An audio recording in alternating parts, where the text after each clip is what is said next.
Bonjour les gens, bonjour les jeunes, bonjour les moins jeunes. C'est reparti, vidéo, la suite de tout ce qui est mise en forme conditionnelle, avec des choses un petit peu plus évoluées. Donc je vous rappelle que la dernière fois, dernière vidéo, on avait vu ici comment est-ce qu'on peut mettre des couleurs différentes en fonction de ce qu'on gagne ici. Voilà, on voyait que au-dessus de 0 c'était en vert, au-dessus de 200 000 c'était même carrément en bleu, et inférieur à 0 c'était en rouge. Bon, ça je vous laisse voir la première vidéo sur la mise en forme conditionnelle. Maintenant, on va voir qu'il y a d'autres types de règles qu'on va faire sur ces colonnes-là. Alors, toujours dans ce bouton-là, je vous rappelle qu'il y a toujours deux fenêtres, les nouvelles règles et comment on gère les règles. Et dans nouvelles règles, donc la dernière fois on a vu cette règle-là, avec tout ce qu'on pouvait faire. Maintenant, on va voir avec la première. Son nom, c'est mettre en valeur toutes les cellules mettre en forme toutes les cellules d'après leur valeur. Donc c'est clairement que quoi qu'il arrive, la couleur de la cellule va changer. La question est comment elle va changer. Et pour ça, on a trois outils. Là, vous en voyez quatre, mais en fait deux ou trois couleurs, ça va être un petit peu la même chose. Vous avez aussi les barres de données, qui sont des jauges, et vous avez aussi les jeux d'icônes. On va pouvoir choisir ici des petites icônes, des indicateurs qui vont se mettre tout seuls suivant vos paramètres et la valeur de la cellule. Voilà, donc si je reviens à un jeu à trois couleurs, le principe est qu'ici, on va créer un dégradé et qu'on va fixer nous-mêmes les valeurs en fait qui vont déterminer si c'est plutôt rouge, plutôt jaune, plutôt vert ou un intermédiaire entre ces couleurs-là. La première règle ici à retenir pour toutes ces règles-là, si vous voulez bien maîtriser ce que vous faites, c'est qu'à chaque fois que vous voyez type, vous mettez nombre. Et je peux vous le répéter 100 fois, à chaque fois qu'il y a type, vous mettez nombre. S'il y a type, vous mettez nombre. Le fait de mettre nombre vous débloque la case en dessous, vous allez pouvoir choisir vous-même la valeur. Par exemple, sur ces valeurs-là, je pourrais juger moi-même que 2 500 000, c'est pas bien, enfin c'est rouge, 3 millions, c'est moyen, et 3 500 000, c'est bien. Ça veut dire quoi? Ça veut dire que si on a une valeur qui est pile poil à la moitié entre 3 millions et 3 millions 5, c'est-à-dire 3 250 000, et ben ça va être pile poil la couleur qui est par ici, qui est entre le jaune et le vert. Pareil, si je suis à 2 750 000, ça va être pile poil le orange. Si je suis à quelque chose qui est plus grand que 3 millions 5, c'est-à-dire que je suis ici sur le dégradé, c'est-à-dire que je serai ce vert plein. Donc tout ce qui va être plus grand que 300 000, 3 millions 5 pardon, ou équivalent, ça va être ici en vert. Et pareil, tout ce qui va être égal ou inférieur à 2 millions 5 va être en rouge. Du coup, sur ma sélection, vous avez vu que j'ai bien faite. Voici le paramètre que je fais OK, et voilà ce que ça donne. D'accord, vous pouvez voir si je mets une autre valeur ici, si je mets par exemple 3 millions, hop, automatiquement la couleur change. Voilà, donc c'est assez simple de comprendre ça. Si vous voulez le modifier, toujours pareil, si je clique à côté, je fais gérer les règles, je ne vois rien parce que c'est sur la sélection actuelle, je fais cette feuille de calcul, et ici j'ai ma règle. Si je la double-clique, je peux la modifier directement, et venir changer ma valeur ici, ou même changer mes couleurs, si jamais je veux autre chose que du vert jaune rouge. Pas de souci. Voilà pour la première règle en dégradé. Si maintenant je refais une nouvelle règle, toujours cette règle, mettre en forme toutes les cellules d'après leur valeur, je peux choisir aussi les barres de données. Ici, pareil, quand il y a type, je mets nombre. Et quand il y a type, je mets nombre, ça vous permet de choisir vraiment sur quelle valeur on va pouvoir avoir le minimum de jauge ou le maximum de jauge. Par exemple, si je laisse de 0 et que je monte jusqu'à 4 millions, c'est pas le paramètre que je préfère. Vous irez voir ici, mais en gros, on peut choisir si c'est en dégradé ou pas, la couleur qu'on met, etc. etc. Si je fais OK, voilà ce que ça donne. Donc là, c'est un petit peu parlant. Moi, je trouve que c'est beaucoup plus parlant si, par exemple, comme je vois que la première valeur elle est à 2,5 millions, ben, je dis bon, ben, on va commencer la jauge à 2 millions. Donc en gros, toutes les valeurs qui sont en dessous de 2 millions, ben, elles auront une jauge vide. Là, il n'y en a pas. Et toutes les valeurs qui sont au-dessus de 4 millions auront une jauge pleine. Et si on a une valeur à 3 millions pile, ben, ça sera pile poil à la moitié de la jauge. Voilà. Donc du coup, si j'applique ça, et ben, on voit que le 2,5 millions, par rapport à 4 millions, c'est un quart. Donc on a à peu près un quart de la cellule là qui est remplie. Voilà, donc bon, en entreprise, c'est très utilisé, ça permet de bien voir à peu près à quoi représente ce montant-là. Parce qu'on sait que quand on a des chiffres, notre cerveau est obligé de faire un effort pour interpréter. Quand on a des couleurs ou des formes, c'est instantané au niveau de la compréhension du cerveau. Donc très utilisé. Voilà, maintenant si j'utilise le dernier, je fais nouvelle règle, et ces coups-ci, je vais aller sur le dernier, jeu d'icônes. Ici, je peux choisir un jeu d'icônes, prenons celui-ci par exemple. Et ici, pareil, quand il y a type, je mets nombre, d'accord? Même si j'ai des pourcentages, on va le voir juste après, quand il y a type, je mets nombre, ça me permet en fait de décider à quelle valeur ça va être en vert et à quelle valeur en dessous ça va être en rouge. Alors des fois, les gens s'embrouillent avec ce qui est écrit ici, là, la phrase qui est ici. En fait, ce qu'il faut voir, c'est que si vous avez trois icônes différentes, forcément, vous avez deux frontières. Donc c'est les deux frontières que vous allez mettre là. Donc par exemple, par rapport à ça, qu'est-ce que je peux dire? Bah, je peux dire que tout ce qui est plus grand que 3 millions 3, voilà, ça va être en vert. Donc hop, il les reporte ici. Et tout ce qui va être inférieur à, on va dire, 2 millions, qu'est-ce qu'on a allez, 3 millions même, hop. Voilà, et quand je clique là, on voit qu'il remet ici. Donc les phrases disent ça, si c'est plus grand que 3 300 000, c'est comme ça. Si c'est inférieur à 3 300 000, mais plus grand que 3 millions, c'est comme ceci. Si c'est inférieur à 3 millions, c'est comme cela. Et je fais OK, et voilà ce que ça donne. Hop, on agrandit la cellule, parce qu'il n'y a pas assez de place. Et voilà, automatiquement, on voit ces petites choses qui changent là. Si je change ça ici, par exemple, ça change les montants, et ça doit changer aussi les valeurs. Ok, maintenant, vous montrez, si je fais la même chose, mais sur mes pourcentages, hop là, nouvelle règle, je vais mettre un jeu d'icônes. Ici, je ne vais pas mettre pourcentage. En fait, pourcentage, si vous regardez, c'est 33 et 67%, c'est un tiers de tiers. Donc ça n'a rien à voir avec le fait que ce soit des pourcentages ici. En gros, si je laisse comme ça, il va prendre toutes mes valeurs et il va couper à un tiers, deux tiers pour dispatcher ces icônes-là. Moi, ce que je veux en fait, c'est utiliser ces icônes qui sont tout en haut et lui dire par rapport à des valeurs. Alors, je vous rappelle qu'un pourcentage, là il y a écrit 2,42, mais en vrai c'est 0,242. 0,0242. Donc ici, moi je voudrais en fait que ça soit en vert quand c'est positif, en rouge quand c'est négatif. Et pour le stagnant, je vais dire par exemple si c'est compris entre plus 1 et moins 1%, on va considérer que c'est une évolution qui stagne. Du coup ici, il faut que je mette 1 et moins 1%. Alors vous pouvez, le plus simple c'est de faire directement 1 et mettre le symbole pourcentage.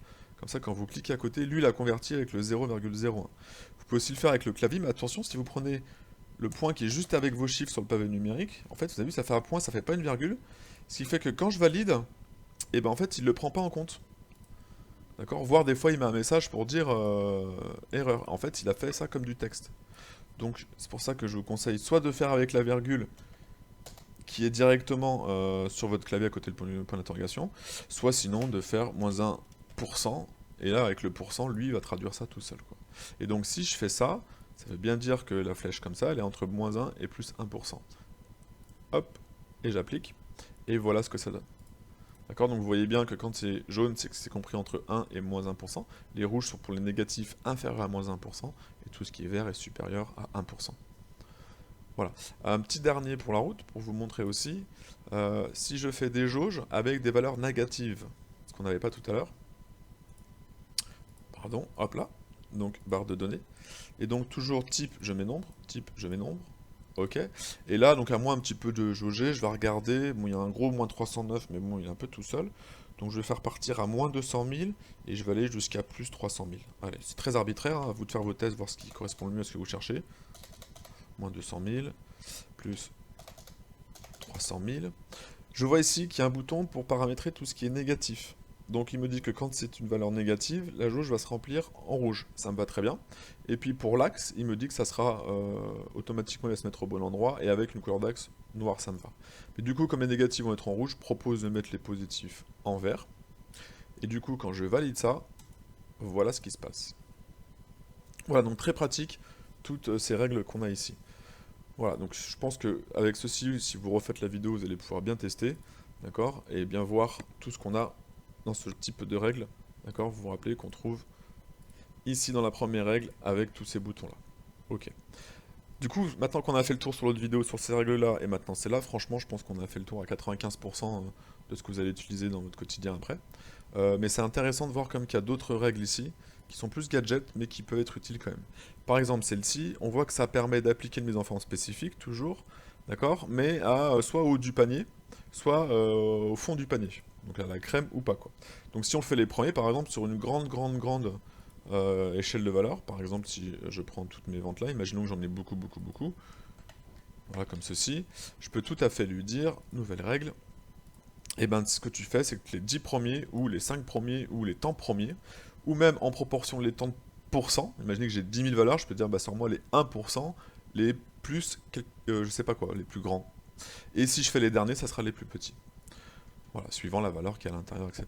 Donc voilà, ça va permettre de mettre en lumière, je peux le faire ici, je vais sortir le top 5, voilà, sur fond jaune par exemple, si je fais OK, hop là, il me reprend les top 5. Et on voit bien que si je trie ici du plus grand au plus petit, hop là, vous voyez, on voit bien qu'il m'a effectivement mis les 5 premières valeurs.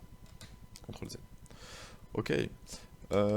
Maintenant, sur les autres, plus gadget encore, celui-ci, c'est par rapport à la moyenne, c'est-à-dire qu'il va faire la moyenne de toute la sélection, et par rapport à cette moyenne, si c'est au-dessus ou en dessous, vous allez pouvoir mettre une mise en forme spéciale. Et vous êtes un peu plus dans les stats, vous allez pouvoir mettre en lumière par rapport à des écarts types. Un écart type au-dessus, deux écarts types au-dessus, etc., etc. Bon, l'écart type, pour ceux qui ont plus trop de notions, c'est plus ou moins l'écart moyen, c'est-à-dire que c'est la moyenne des écarts avec la moyenne. C'est pas exactement ça mathématiquement, mais ça ressemble beaucoup à ça, quoi. Voilà, et enfin le troisième, ça va être par rapport à des doublons, ce qui peut être pratique en fait quand on ressaisit des numéros de référence produits, par exemple dans la grande distrib, quand on rajoute plusieurs tableaux qui étaient dispatchés, on les met sur un seul tableau, on a toujours peur qu'il y ait des références en double et que du coup ça bug, et ben en fait vous pouvez sur toute la colonne dire bah, si les valeurs sont en double, hop, et puis là vous mettez le format que vous voulez, quoi. Ou l'inverse, si les valeurs sont uniques, je les mets dans tel format. Ça permet de repérer les doublons. Ça va pas les supprimer, il y a d'autres techniques, mais ça va nous permettre de les repérer, quoi. La dernière règle ici, on la verra dans une autre vidéo bonus encore, qui est beaucoup plus complexe, et je vais vous montrer ce qu'on peut faire avec, notamment si on veut mettre en lumière toute une ligne par rapport à une seule cellule de la ligne. Parce que jusque-là, en fait, on a vu qu'on pouvait changer la mise en forme d'une cellule par rapport à sa valeur à elle-même. Mais c'est intéressant de voir si on peut changer la mise en forme d'une cellule par rapport à la valeur d'une autre cellule. Voilà, ça sera l'objet d'une autre vidéo. Juste pour finir, je vous avais promis qu'on verrait aussi toutes ces choses qui sont ici. Est-ce que c'est utile ou pas? En fait, tout ça, ça permet de faire de l'automatisme, un petit peu comme ce bouton-là sur les formules, mais je vais vous donner mon avis. Pour moi, ces premières qui sont ici, vous pouvez utiliser, c'est plutôt très pratique. Je vous montre. Si là, je voulais mettre en valeur, par exemple, toutes les valeurs qui sont supérieures à... toutes les marges qui sont supérieures, genre à 1 million, ok, on va faire comme ça, 1 million, allez, 500 000 plutôt. Et bien je peux avoir tout de suite ici une mise en forme qui est disponible. Et si ça ne me convient pas, je peux tout à fait aller faire un format personnalisé et revenir sur la même fenêtre que tout à l'heure. Bon, admettons que je mette du coup le format vert ici, je fais OK. Vous voyez que ça me l'a fait beaucoup plus rapidement que si je passais par la nouvelle règle. Voilà. Et si je veux le modifier, en fait cette règle elle est là, et donc vous avez toujours moyen de le faire facilement. Vous voyez, vous retrouvez en fait la fenêtre de base. Donc c'est pas des règles qui sont à part, c'est les mêmes règles qu'on accède beaucoup plus facilement par le bouton qui est là-haut. Donc vous allez retrouver la même chose pour tout ce qui est entre, égal, les textes, les choses sur les dates aussi, et les valeurs en double.